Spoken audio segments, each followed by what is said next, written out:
For those of you who are joining for the first time today, ThirdPath Institute is a national nonprofit celebrating our 20th anniversary. And long before others discovered the importance of including men in the work-life integration discussion, or the science of pushing back at overwhelm so we can all work smarter, we were showing people how to do work, family, and leadership differently. Did you know that over 71,000 people checked out our free resources last year, like the live and recorded versions of our Thursday webinars? We're so glad you're here today. And as you will quickly discover, today's webinar truly celebrates all that we've been learning in the past 20 years. So I am so excited to start with a few different stories to show the real diversity of people following an integrated approach to work and life today. It is really something that I feel passionate about personally, something I've tried to reach for in my own life. And I'm really excited to have Roger and Chimel launch us into this discussion. You're going to really hear three very diverse stories, so stick around, listen in. They're really quite lovely, each one quite exceptional. Hey, so Roger and Chimel, I asked you to go first, and in particular, I asked Roger to talk a little about how have you set up work and family in your life today? What does it look like, and how did you make that happen? So tell us, Roger. Thanks, Jessica. So, my work in life right now, both me and my wife Chimel, we are working part-time schedules. I'm currently working 80%. So what that means for me is I'm in the office Monday, Wednesdays, and Fridays, and then I'm doing half days from home on Tuesday and Thursdays. So right now I'm in the comfort of my own office, working from home, which is fantastic. And what that has allowed us to do, so that's what my schedule is. Shmuel is currently at 50%, but she's going to be up in her schedule very soon now that her daughter has just gone to kindergarten. It provides some more flexibility, and she's home on Monday, Wednesdays, and Fridays. So we kind of have opposite schedules there, but it allows us to not only keep maintain a work presence, a professional presence, but also to be there at home with the kids and throughout the different things that they may need us for. And we've been doing this for about 10 years now. So certainly over that time, what we've had to do for the kids has changed some, but it's been fantastic. Yeah, and you can guess why I had you go first because, ThirdPath has been working hard to say, thinking about families, thinking about caregiving is a men's and women's issue, and you guys are such a great example of really thinking differently about how men and women can both redesign work and both be involved with family. So, a lot of people listening in today, those who listen into the recorded webinar are thinking the same thought. How the heck did you do this, Roger? How did you negotiate this schedule? Is this something that a lot of dads were doing? It's not something a lot of dads were doing at all. When I first started, I'd heard about one other dad having done it, but it was something that is part of the human resources policies. They were available online. Both me and Shmuel, we work for Ford Motor Company, and it being a larger corporation, they did have some of these policies already in place, and one of which was working a reduced schedule. They call it a transitional work assignment, and so you can put in anywhere between 40% and 90% and beyond this policy. But with that, it is very much up to your local management on whether it's something you're going to be allowed to do or not. And some of it's job dependent as well. For me in particular, I work in research, advanced engineering. So it's something that scales pretty well. If you go on a reduced schedule, you can do that and scale your projects or scale your work accordingly to make that actually something that's doable. Not to mention just with the technology that's out there, WebExes and go to meetings like what we're using right now for this, all this kind of stuff has really helps that out too. But as far as the negotiation part of it goes, it was really pulling up the policy, writing down what is my proposal, what is it that I'm trying to do, and then going to talk to my local management, put it out there, have that idea very clearly of, it wasn't so much of a, hey, is this something I can do? It was, this is what I'm planning to do. This is what I want to do. Is this going to work for you as well as for us? And it was Rather, for me, it was relatively easy with my management. They were very supportive from very early on, and it's been fantastic. Yeah, Um, I think one wonderful. of the things that certainly helped though was I was already established in that group in that area, and so that helped with that process of, hey, it's I'm already doing good work there. They want to be able to keep that happening. Yeah, absolutely. That makes a big difference. But also, it sounds like you had a really good, positive. This is really, I think this can work. I'm going to make this work. This is important to me, and that probably helped a whole lot too. This is going to be one of those webinars where the time just disappears in seconds. So what you'll see at the end of today's webinar is we have a live Q&A, and we'll get to ask Roger and Chimel more questions. So for example, one of the questions I'm going to ask Roger at the end is, how do you avoid work creep? Because that's one thing people are afraid of when they work a reduced hour schedule, is that somehow they're still doing full-time work in a reduced hour schedule. But I want to make sure I hear one or two quick sentences about one other thing from you about, this person Kelly, and how she was a boss that you had and how it made a big difference in you being able to imagine this. And then I want to hear from Chimel what some of the benefits have been around this approach. How did Kelly play a role in this? Sure. So Kelly was a mentor of mine, as it was a boss when I was first joining the company. I was probably like 22, 23 at the time. And so, it was her and her husband, they were doing a reduced schedule like this. And it wasn't something that we were planning on having kids at that time or anything, but it was something that just kind of stuck in the back of my mind of, oh, well, that's a possibility. That's something that could actually work out. And that's pretty cool that they're able to do that. And so it was just kind of one of those, the example is there. It's creeped into the head and sits there for a while.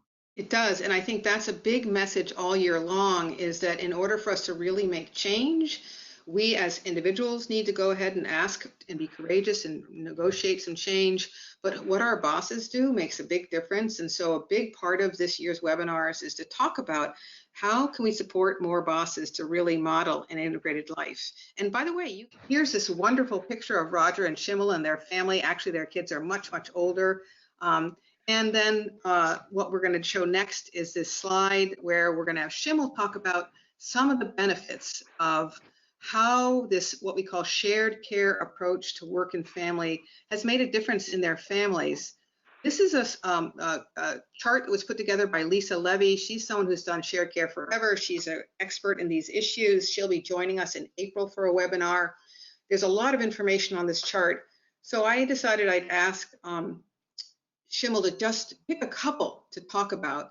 But the truth is, there's all different kinds of ways this shared care approach can help us as individuals, as couples, for our children, and our workplaces. So Chimel, what are some of the ways that this approach has helped benefit you as an individual, your children, your workplace? Tell us a little bit about that. Hi, Jessica. Yes, thanks for having Roger and I on to help celebrate your 20th anniversary. And Yes. like Roger mentioned, we're approaching our 10th anniversary of shared care parenting. So it's been nice to be able to look back and reflect on some of the benefits that we've gained from being able to do this for a solid 10 years now, and with 2 kids now. So for me, as an individual, one of the most obvious and best benefits has been just having, the option and the ability to keep my career intact.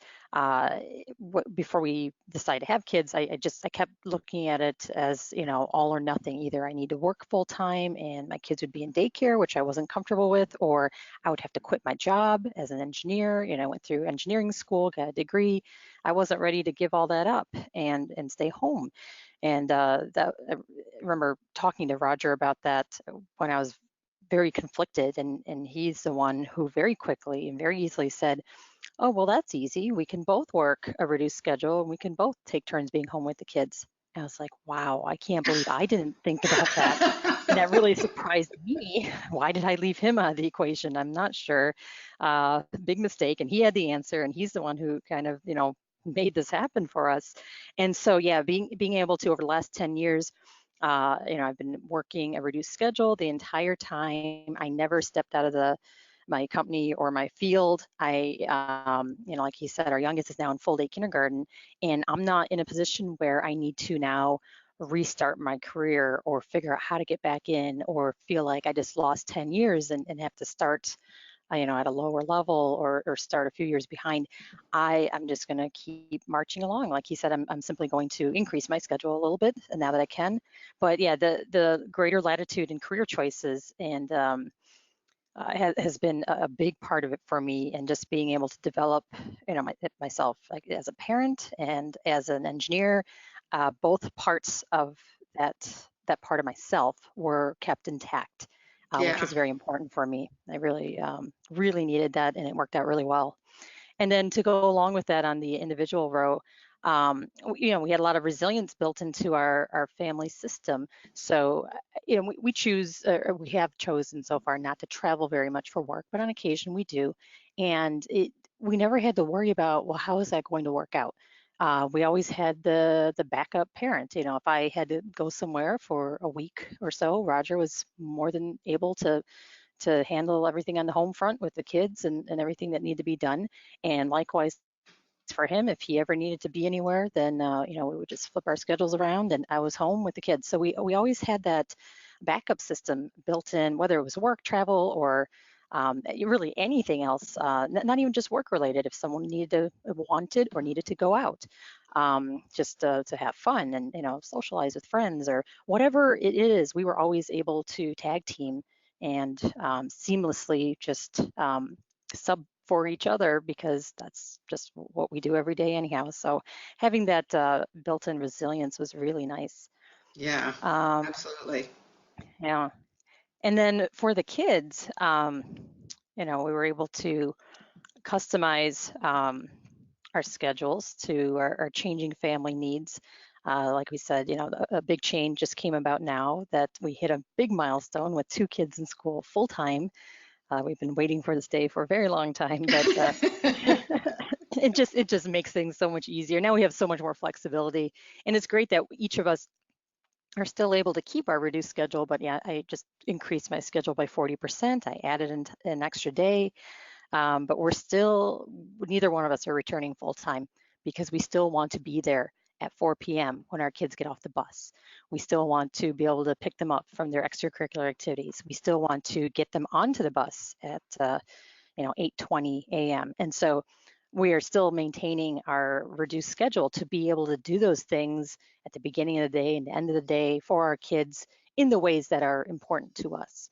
And Yeah. so being able to change our schedules, from when they were newborns and infants through the toddler years, preschool then gave us a little extra flexibility when they were gone for a few hours a day, and now full-time school is another phase in our shared care parenting. So that's been Yeah. a really nice benefit. Yeah, and so again, what we're hearing is it's good for you, it's good for your career, it's good for your kids. There's a lot, so we could talk about how it's good for relationships, but as we've always learned over and over again, it's also really good for your organizations. Tell me more about that, and then we're just in 2 sentences or less, haha. And then we want to hear from Pawnee next, because it's going to be a webinar where time just disappears. But tell us a little bit about how the organization benefits. Sure thing. Yeah. And in the workplace, having this, work-life integration has been wonderful. It really did teach us how to be laser focused on our work and, get in, get the work done, get out. We just became a lot more effective. And, it's nice to just be in the workplace and set this example of having a balance between work and home, and not let either one really just take over our lives. We've had a lot of younger people in our workplace ask us a lot about our schedules. I think they also are taking notes, just like Roger back in the day took notes from Yep. Kelly. So we are hoping that we're inspiring the next generation as they think about how to shape their lives going forward. But it's been very nice to be able to do that. We've had a lot of people say, "Oh, good for you guys," or I wish I could do that, or "Oh, I would really like to do that when the time comes." And yeah, just from our, like I was saying, we've become way more effective, efficient. Some of our, best performance reviews have come about since we started working reduced schedule. Yeah. Some people worry about that, but it's actually been a great experience for us, and our careers have been very rewarding in the 10-year span that we've been doing this. That's great. And, again, I do think people have fears about that. And I think one of the reasons why there's so much success around there's something about having time and energy for our lives in a relaxed way outside of work that gives us a better perspective at work. And if you are listening in today, either to the live version or the recorded version, you're going to hear me talk more about this. I think because I've been able to say, I care about work and I care about my life, I think I've approached my work in a more balanced, less, oh my God, hair on fire perspective. And so you're going to hear more about that a little bit later. Wonderful, you two. I knew that would be a great way to start the webinar to get you started with your stories. But as I mentioned, today is a day where we're going to really hear from a very diverse group of people. And next on as one of the another amazing story is a dear, dear friend of mine, Pawnee. I'm so glad you are here today. We've known each other for way too long. Pawnee was one of the very first ThirdPath employees that I had. Back when Tova was that beautiful girl on the left, woman on the left, was very young. And I had Pawnee as a reduced hour employee. All of the employees at ThirdPath work reduced hours so they can have time for their lives. And Pawnee, tell me a little about, you had a pretty amazing solution, not only as a single parent, but as a homeschooling single parent. And how did you make it all work? ThirdPath, single parent, homeschooling. Tell us a little bit about those days way back when Tova was young. Well, okay. Hello, everyone. And yes, I've been around for the 20 years, Yes. the 20-year celebration. Yeah. I worked reduced hours for Kyoba Doors, which is Jessica's husband's company. Yep. And I started working for him first to come in and organize his home office and to do some other things for him. And what had happened is that with my daughter, I was in retail. I was manager of in a large retail chain. And it's a lot of hours. And especially when you're in a store in a mall and opening and closing and all the different components that come with that. So I do have two children. My children are 18 years apart. So for all intents and purposes, they each were raised sort of like a single, an only child. And the first child, traditional, working, private school, but I had family that helped and supported me. But now I found myself 18 years later, I did not have the same people. And I was 40, and I just didn't see myself doing it the same way again. I wanted to have time with my child. And so I had been laid off from my job. They closed a couple of the stores, as you know, that happens in retail, right? And that was the opportune time to kind of rethink things. So when I came to work for Jeffrey and ThirdPath, Jessica, I talked to them about it. And they both said, well, we think we can help you with this. And I happen, just so happen I live in their neighborhood too. And she was in first grade. My daughter was in first grade and she was 6 years old. And so I couldn't afford private school anymore. She was in a private school. I know that couldn't happen, but I did not want to send her to the public school in my zip code. There's nothing wrong with public schools, but zip codes do play a big part in where your child goes. Yes. And so she just could not go there. And so I had talked to, other people, family and friends about homeschooling. And at the time, it was it was a scary situation. I was a little frightened, to be honest, because very few African Americans in the city of Philadelphia at that time were homeschooling. They didn't have cyber schools. I remember when cyber school started, and you had the private homeschool. So Jessica and Jeffrey, they both helped me. They were bosses that said, okay, we're going to make this work. So how much work can you do at home? And when do you have to come in here? And so sometimes I did have to come in the office for a few hours, a couple of times a week, and they set up in a room for Tova. So we had started homeschooling, and she would do her reading and different things, and she had access to a computer. They put a computer in there for her and everything. So they really made it work for me, and that was the beginning stages. I started homeschooling her in second grade, and I homeschooled her to seventh grade. And where is she now, that Tova, that amazing Tova? Well, that amazing Tova is 26 years old, and she's working on her master's in higher education. She's getting it through a college here in Pennsylvania, but through a grad program. She is a grad assistant in Ohio at Bluffton College as a resident director. Wow. And So quite a bit of success there, Pawnee. I think the mom had something to do with probably too, just a little bit to do with there. I think the good thing was she got the education that she needed. I mean, a well-rounded, holistic education of the arts, everything, and because of homeschooling. And then when she did go to school, she went to a small private Messianic Jewish school that specialized for homeschoolers. They also, if you were being homeschooled in a high schooler, but you did not want to stop homeschool, but you needed calculus or you needed Spanish or those things that it's a little difficult for parents to teach, they would just take those courses, but they also had full-time students. And she did win she was offered scholarships. The truth is she was offered scholarships at the 3 colleges she applied to. And she was also offered a scholarship to a college she did not even apply to a full ride. Wow. Because she was a triple threat. She was African American. She was an honor merit winner, and she was female. Yes. So yes. she met a great downright criteria. awesome. Yes. It's really wonderful. Pawnee, you have done an amazing job. Just right there, we could stop right there, tell no more Pawnee stories, but there's something else you've done that I want to tell people about that's really, really important. And again, if you're sticking around for the live Q&A, one of the things I want to ask Pawnee about is as a single parent, how do you create self-time? Because we didn't have time to talk about that, but that's something important to come back to. But you've played a really important role for me. So those of you who are looking at the visual that goes with today's webinar, you're looking at a graph that literally shows how out of balance my life has been for a couple of years, actually 3.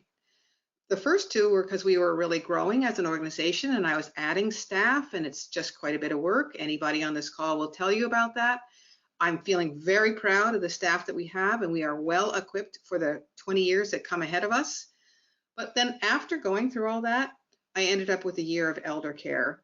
I was already pretty exhausted, and so that was a lot to go through, was to yet again have a year where I felt like I was really kind of overwhelmed. And I've been very transparent with people about how this is the truth. Sometimes this happens for us.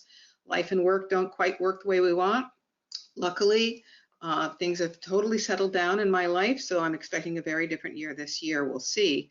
But the point I'm trying to make is when we go against the norm, we're creating a community of people who are really thinking differently. And when we go against the norm, sometimes it can feel impossible. This little graph shows you some pictures of ways it could be challenging. I think the first one is that we don't have time to stop and think. Another conflict could be that you and your partner don't have the same goals at home. Or maybe you don't have a supportive manager or other colleagues at work. But even for me, someone who's really good at all this stuff, there can be periods of time when we really, really doubt ourselves. And this is the role I want to tell you about that Pawnee's played for me and many, many other people. And I'm going to talk back and forth with Pawnee about this for a little bit. Because the truth is, why I thought about Brene Brown for this call is that we're all daring greatly in the ThirdPath community. We're saying we can do work differently, we can do family differently, we can do leadership differently. But guess what? I can guarantee as we try to do it differently, we fall down, we get dusty, we get bloody. It's hard. And we got to stand up again and try again. And boy, have I done this 100,000 times. And so what I've learned over the years is I need to build in lots and lots of support for myself for that next time when I fall down, because I'm going to fall down. I fell down last year, and there's going to be another time when I fall down in the near future. It's part of the journey. So what we've learned over and over and over again, if we want to help someone follow an integrated path, they got to start with number 1, having time to think and reflect. They need to clarify what's challenging. What do they need to overcome? And they need to get support around that. So Pawnee, last spring, I think I was literally out of gas. I was on empty. I called you last spring. I've called you many times in between, but I called you last spring because I had a big event coming up, and I really just kind of had lost. I had lost all of my energy, but yet I had to kind of corral myself and get myself together to be ready for this event that was kind of happening in about a month. And what you did and what we've done together is you've done a great job of just listening to me. You didn't try to solve things for me. You just listened to where I was having a hard time. You let me speak out loud my truth about what was challenging. And by doing that, in fact, during those couple of weeks, I think I called you a couple of times each week, and you would just listen and you'd give me just a little bit of support, just some words of wisdom, something in my corner that helped me figure out the next step. And then over time, I would start figuring out a change I needed to make. I'd find that what I call a triple win. This is a really important concept. This is the idea that you can look for an answer that's good for you, good for getting your work done, and good for the people you work with. And I kept on getting smarter about, okay, what do I need to change here to get through the next few weeks, to get through this event, to make it work for me and make it work for everybody around me. And what we'll hear about when Pawnee and I talk about this is through this process of getting the support from somebody like a Pawnee in your life, you get to know yourself better. And then the next time you hit that challenge, you have a little bit more wisdom around how to make things work. So Pawnee, you are a great listener. Do you have any thoughts you'd share about the truth of, what the role you've played and others have played of being someone I can call up and be myself, my 100% true self to, as I'm on this journey around work-life integration? Any thoughts, Pawnee? I guess the main thing is we often meet people in our lives that we trust to really be our organic or authentic selves. Yes. And I think once we have that as a human being and we're safe and we can do that, then it just helps us. Everyone needs that. So that's what I try to be to you because, Yes. we are friends and I can do the same with you. I can call you and tell you how I feel. I don't have to dress it up. And we both say sometimes, we know this is not the correct wording, but this is how I feel at this moment. And I think everyone needs that. And it's really precious. Yeah. And it's not necessarily something that money can buy. Yes, it is not. In fact, I think one of the things that we've really learned in the ThirdPath community is that you can really set this up for free. You can have a listening partner right now, somebody who you on a regular basis get on a call with. I do this every Monday with another friend of mine, and I can talk about work or life. And again, because as you've already heard from Roger and Chimel, everything keeps on changing. Your kids get older, jobs change, elder care happens. It's just going to be an ongoing organic process, as Pawnee said. And so having somebody that you can regularly talk to and think about what's going on at this very moment will help you get smarter about how to take the next step forward. The last thing I'll talk about is that Brené Brown talks about shame. And I want to talk about that for a second and then see if you have any thoughts about this idea too, Pawnee. And then we're going to go on and hear from Wendy, another great story that's going to inspire you about why change is possible. So you might be surprised as you're listening in today that sometimes I feel some shame around my work-life integration story.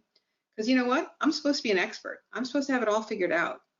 And I can guarantee when I was going through elder care last year, there were moments when I felt like I was failing. I didn't have a good answer. I didn't really know what to do. I felt some shame. And Brené Brown talks about how the worst thing you can do for shame is keep it to yourself. The best way you can start making some wiggle room and moving that shame is to share it with somebody like what Pawnee talked about, somebody you feel safe with, somebody where you can be your authentic self with.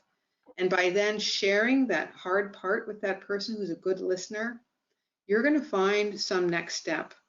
So if you take one thing away from today's webinar, it's hard. It's possible. get some support.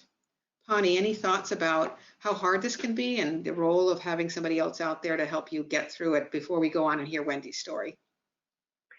I think sometimes it is a challenge to find that person, Yes. but once you have the connection and have the right person, it becomes easier because you know they're in your corner. They're going to listen to you, no judgment. They're not going to try to fix it, and they encourage you the best way they can because they know you. Yeah. And they Yeah. know your strengths. They're looking, Yeah. we might feel shame at a particular time, but that other person is, well, looking at all your strengths and all the good things they know about you. Yeah, yeah, yeah. And if you are listening in today and you're saying, boy, I wish I had a person like that, I think that's one reason why work-life coaches became a resource to people. And by the way, we have the integrated life advocate community at ThirdPath. These are coaches that we've been training around all the information that we've taught about work family design, work redesign, family redesign, and leadership redesign. So we have some resources for you from the ILA community if you need some support like that too. So anyways, thank you for being that person. I literally have a list of people on my desk of people I can call when I'm having a hard time. And you are so on that list, and I really appreciate that. We are going to hear another amazing story, somebody who's made a change later in her career. And I think that's in itself is a really important message today. It's never too late to make a change. You can start before you have kids. You can never have kids and make a change. You can start at any point in time. Wendy, I'm so glad you're here. You've been listening into a few different stories. They might have influenced what you want to say today, but you have a really powerful story about how we can make change at any time. What would you like to tell the audience today about what helped you make this change and what are you doing differently? Sure. Thanks, Jessica. Good afternoon. I think I would start, I've listened to everyone's stories and it's inspiring and heartfelt. I probably wish I would made changes years ago. For me, it was a wake up. Probably about 4 years ago, I had lost my grandmother who I was extremely close to. And it was the first thing that said, I wish I had had more time. And part of, I raised my daughter as a single parent for many years. And I think when you do that, sometimes you drive yourself to work even harder because you're that main support, you've got to provide the support. And so you work. And so that was the first thing. And then, probably a year after that, my dad started having some health issues and, my job also started to change. I was becoming busier and busier at work. And I knew that he was going to eventually need some help and it would require help from all my siblings. And so I had actually our CFO is involved with ThirdPath and kind of made that introduction to Jessica. And I got involved, and I think at that point, I knew I needed to make some changes because I was beginning to think, this can't be what life is all about, just working all the time and keeping up at this pace. And then I started noticing that, I was getting older, and now the employees that were coming in and they had young children, they're needing time off. And I was really struggling with, how can they ask for this time off? They just need to work. That's kind of what we do. And so I started listening in on the calls and being part of those and working through some things internally. And I just started realizing I needed to make some small changes. And it was simple things I could do. Sometimes when you work all the time and you're always available, people see that and they take advantage of it. And so I started blocking off time on my calendar to focus on what I needed to do and not letting others consume my time. If I didn't need to be at a meeting, it wasn't critical, I declined it.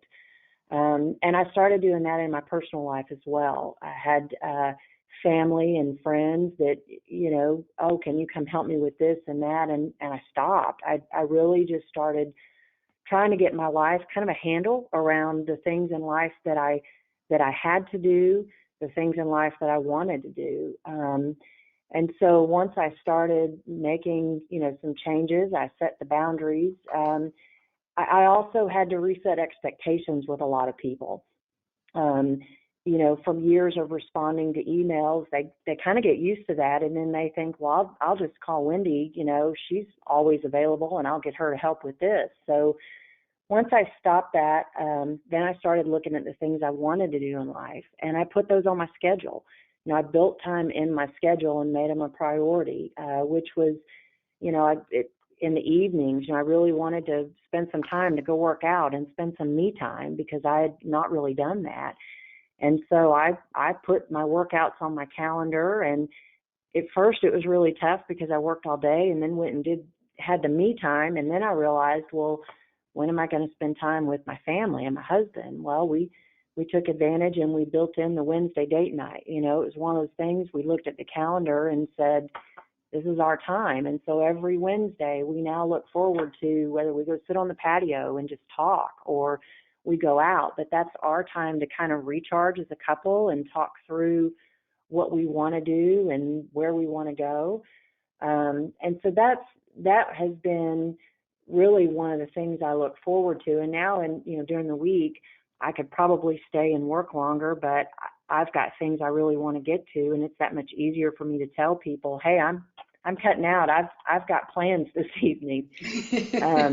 And then what's interesting is I started doing that and felt really good at home. You know, things were getting better, and I started to see some things at work. And that was, you know, the more I pulled away, I started seeing some weaknesses on my team, and so I had to, you know, take a little bit of time to pause and make some tough decisions. And figure out, you know, if I want to continue this and I want to continue, you know, I want to be able to let them enjoy some time off, I'm going to need to make some changes at work. And so I started making those changes, reporting changes. I brought some additional bench strength in. I relocated my office. I had an opportunity to do that, which kind of pulled me out of some of the day-to-day that you can easily get pulled into. And so that's been a tremendous help in my life. You know, just, I think setting those expectations with people about the emails and the calls, and that, you know, I'm not going to be so readily available. My husband and I had an opportunity in August. We had probably one of the most relaxing vacations we've had in many years because we both were able to totally unplug. And that was a rare thing in the past. You know, we just said, we're not going to check emails at all. If there's an emergency, people can call and find us, you know, and what's interesting is they found ways to work things out, and there were really no big blow-ups. But for me, the important thing, I mean, I wish I had learned some of these things much earlier in life. But I figured it out, and I'm getting better at it now. And now I've got a 2-year-old granddaughter who, I'm just looking forward to spending more time with her and continuing down this journey, so that I can have the years and the relationship I had with my grandmother. Oh, wow. Look at that. Wonderful. So your grandma was an inspiration for change. And look where you are now. You're going to be able to do that connection with your granddaughter. That's quite a lovely circle right there. Lovely, Wendy. Hey, as you're listening in, I hope what you're hearing is change is possible at any point in time. A simple act of deciding that you want to actually turn off work on vacation can be an incredible opportunity for you to start practicing how to do an integrated life.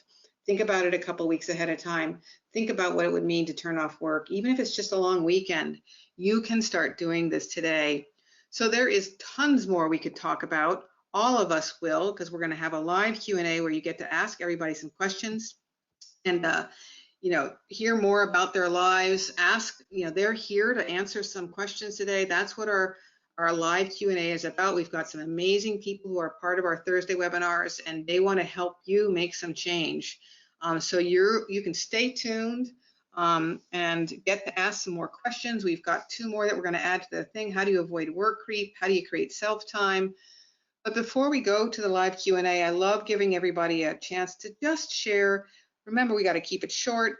1 sentence or 2 sentences of a takeaway, a lesson learned, something important you want to share Roger, we'll start with you and then Chimel, then Pawnee. What's a sentence or two, a takeaway you want to make sure we leave our audience with today? For me, it's I just want to just reiterate to everybody just how amazing this whole experience has been for me.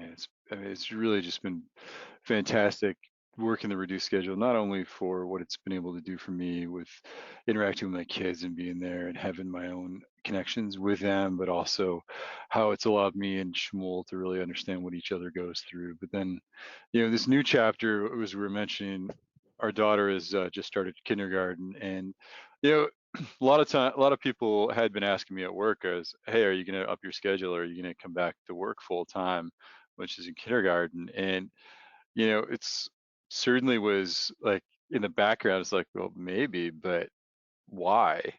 And uh, I everybody at work is used to me being only there 3 days a week, and at home it was, I've got my time. And now that she's in kindergarten, all of a sudden it's really allowed me to feel like I have some more of that me time. Yeah. It's like I still get my work done, but I got a chance. I finally have some time to regularly exercise again, or do something a little bit different, or even just do some of the stuff that stacks up at home. So, Yep. just throughout the different stages of this, it's amazing how beneficial it still is and how good it still is. Yeah. Even as things are changing. Yeah, yeah, yeah. And that was just the kind of response I'm looking for everybody. But unfortunately, Chimel, you've got to do it in 2 sentences or less, and then Pawnee after that. But Roger, really love hearing your voice talk about the benefits of what you've done. Chimel, 1 or 2 sentences about something, a takeaway, an important lesson. Yeah, I would say something very similar to what Roger was thinking.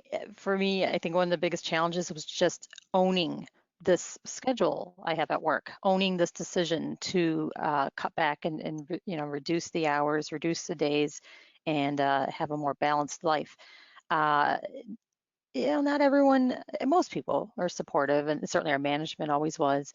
Every now and then we came across colleagues who either were slightly judgmental or perhaps even resentful that they weren't doing the same thing. Like Roger said, had some comments like, oh, well, when you come back full time. Well, no, don't make that assumption. Like he said, youngest in kindergarten, and there have been those questions. Oh, are you going to come back full time? No, not if I don't have to. Certainly I'm going to bridge the gap between my 50% schedule and 100%. I'm now at 70, which is a nice, healthy balance. But there's just so much to be gained by, keeping our sanity and keeping that balance. I don't want to give that up completely. Not ready for that.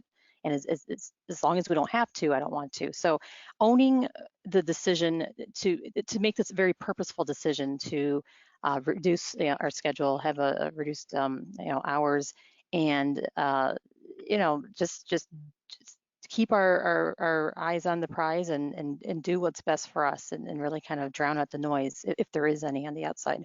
So that's probably the biggest challenge, I'd say. Yeah, yeah. No, that's a really good point. I think it's being purposeful, drown out some of the noise. And again, everybody who's listening in, all of these answers have been good for the workplace. It's not like they said, hey, I want to do a slacker job at work and work reduced schedule. They've been doing a fantastic job at work, working a reduced schedule. Pawnee, 1 sentence, some wisdom to share with people, and then Wendy, and then we're going to go to our live Q&A. Okay, even if it's not your norm, even if it's something that you don't see someone else doing, don't be afraid. Still step out there. Try it. Yeah, yeah. Wonderful. Well said. Yay. Awesome. Wendy, anything that you want to add? I would say for me the biggest part, you touched on it, Jessica, is not to carry your shame and finding the right person that you can talk to about your life and help you through your journey. A lot of times we have our own answers. We just need to talk through them. And so that's been really helpful for me to have someone to listen. And usually by the end of those conversations, I figured it out. I know the next thing I need to make a change. So. Yeah, wonderful. So everybody stay tuned. I'm going to show you a couple more slides, but I did want to let you know that all year long, to celebrate our 20th anniversary, all of our Q&A participants are going to be entered in a raffle for that wonderful booklet you see on our screen about new dads. It's a great resource for you, or it could be a gift for somebody else. Again, one of the ThirdPath's beliefs is if we're going to make change, we have to make this a men's and women's issue. So we want to share that, the joy with that little booklet. Coming up next, we've got a great webinar planned for November with Pepper Schwartz. She's one of the first people to write about shared care in her book, Pure Marriage. And now she's this celebrity on a wonderful show called Married at First Sight. We've also got a bunch of really great resources. So thanks for joining us, and please make sure to check them out. All right, so thanks again for being here. And thanks everybody for sharing your stories, and stay tuned for the live Q&A.